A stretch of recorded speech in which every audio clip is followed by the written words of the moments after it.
Honorable Karim Saab, please. Thank you, sir. First of all, I would like to register my strong opposition to this bill. The proposed Major Port Authorities Bill 2020 is nothing but an attempt to convert the ports into corporate entities. It will make them an easy target of acquisition by corporates or multinational companies at throwaway prices, including its huge lands and other assets. This land is acquired by the state governments and given to the Port Authority, Port Trust. Sir, with the Port Trust becoming a Port Authority, the ports will be transformed into a landlord model, making it easier to outsource all of the core activities of the ports. And assets will also be sold out. The bill does not have any clear provisions for the protection of employees and retirees. Sir, it has provisions allowing persons as per the government's wish to become the authority board member as a union representative, bypassing the recognized trade unions, which is a very serious, and government should step back from such move. Section 53 of the bill makes it easy for the Port Authority to become a company and thereby complete privatization through an executive order using excessive power vested in the central government through it.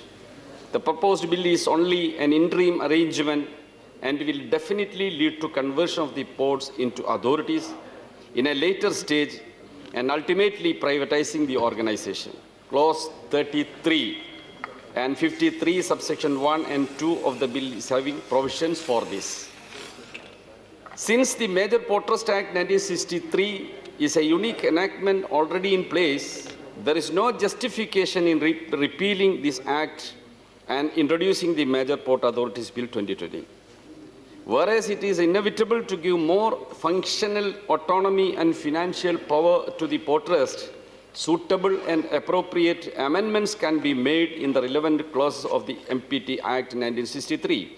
But the government carried on with this new bill through which it can enable to privatization easily. National safety and security would be under threat if the proposed bill becomes an act and in the present form.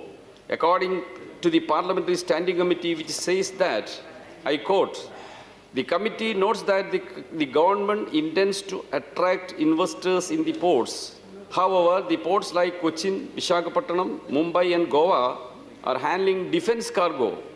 If the private operators are given authority to handle such confidential cargo, confidential cargo, there may be chance to leakage of the details to anti-national elements.